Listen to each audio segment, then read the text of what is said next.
नमस्कार, स्वागत है आपका विराट 24 न्यूज में। मैं आपके साथ आदर्श। हिंदी फिल्म हमराज का एक महेंद्र कपूर का गाया हुआ एक बहुत ही प्रसिद्ध गीत है, तुम अगर साथ देने का वादा करो मैं यूं ही मस्त नगमे लुटाता रहूं। अब जरा विचार कीजिए, साथ देने वाला ही सामने प्रतिद्वंदी हो तो क्या होगा। यही हाल कुछ सतना विधानसभा सीट पर है। मध्य प्रदेश में विधानसभा चुनाव को लेकर चुनावी बिगुल बज चुका है। सभी राजनीतिक दल अपने अपने चुनावी अभियान में जुट चुके हैं। प्रदेश के अहम जिलों में शामिल सतना जिले में भी राजनीतिक सरगर्मी बढ़ गई है। जिले में 7 विधानसभा सीटें आती हैं, जिनमें 4 सीटों पर भारतीय जनता पार्टी ने जीत हासिल की थी तो 3 सीटों पर कांग्रेस को जीत मिली। बीजेपी ने सतना सीट में एक सांसद को टिकट देकर यहां पर सियासी पारा और तेज कर दिया है।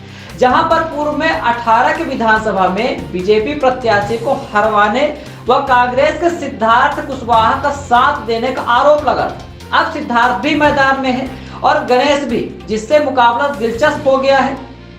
साथ ही शंकर लाल की नाराजगी तो है ही। खैर, फिलहाल इस सीट पर कांग्रेस का कब्जा है।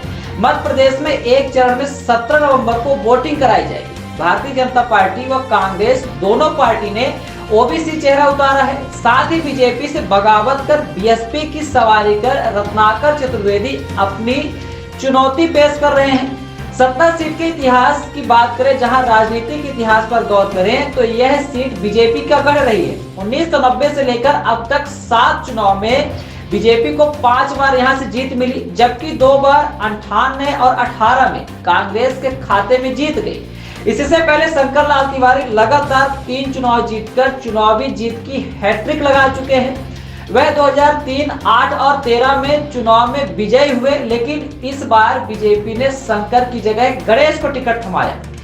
जहां बीजेपी के लिए जीत टेढ़ी खीर से कम नहीं लग रही है। बीजेपी प्रत्याशी पर जातिवाद राजनीति करने का बराबर आरोप प्रत्यारोप लगता रहा। 18 के चुनाव में कांग्रेस प्रत्याशी का साथ देने की सुगबुगाहट भी हुई थी, क्योंकि सौदा हुआ था अमरपाटन विधानसभा से, जहां पर रामखिलावन पटेल की जीत का जिम्मा गणेश ने लिया और उसके बदले अमरपाटन विधानसभा से ताल्लुक रखने वाले सिद्धार्थ के साथ देने की शर्तों की सुगबुगाहट हुई और यह सुगबुगाहट 18 के चुनाव में शंकर लाल के हार में बदल गई। ऐसे में गणेश के साथ की शंकर लाल से उम्मीद भी नहीं की जा सकती। प्रदेश में कई सांसदों को विधानसभा चुनाव में उतारा गया है, जिसमें सांसद गणेश भी शामिल है।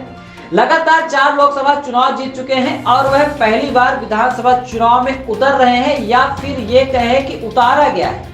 इस सीट पर दशकों पहले कांग्रेस को 98 में सईद अहमद के रूप में कांग्रेस को विधायक मिला था, जबकि 98 में निर्दलीय लड़कर दूसरे में रहे शंकर लाल ने 3, 8 और 13 का चुनाव जीता, जबकि कांग्रेस और बीएसपी क्रमशः दूसरे और तीसरे में बरकरार रहे। खैर, इस बार का समर किसी प्रत्याशी के लिए आसान नहीं है। हमने पहले एक गीत का जिक्र किया था, अगर तुम साथ देने का वादा करो, तो 18 के चुनाव में गणेश पर डब्बू का साथ देने का आरोप लगा था।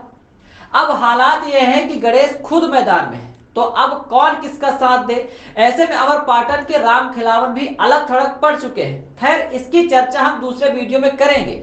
जातिगत राजनीति का शिकार बागियों के भंवर में फंसे गणेश के लिए विधानसभा की राह आसान नहीं दिख रही, क्योंकि एक तरफ नाराज शंकर लाल है तो दूसरे तरफ मोहरा बनाकर 2 ओबीसी प्रत्याशियों के बीच बीजेपी से बागी होकर बीएसपी से रत्नाकर ब्राह्मण चेहरा के रूप में ताल ठोक रहे हैं। अब होता क्या है, देखना दिलचस्प होगा। कुल मिलाकर सतना विधानसभा सीट का समर त्रिकोणीय हो गया है, जहां पर भाजपा और कांग्रेस सहित बीएसपी के उम्मीदवार रत्नाकर चतुर्वेदी ने मैदान में आकर यहां के समर को त्रिकोणीय कर दिया है। अब होता क्या है, 3 दिसंबर को इंतजार करना होगा। विराट 24 न्यूज की आप गणमान्य मतदाताओं से अपील है कि 17 नवंबर को मतदान करने अवश्य जाएं, अपने मताधिकार का प्रयोग करें, आदर्श आचार संहिता का पालन करें।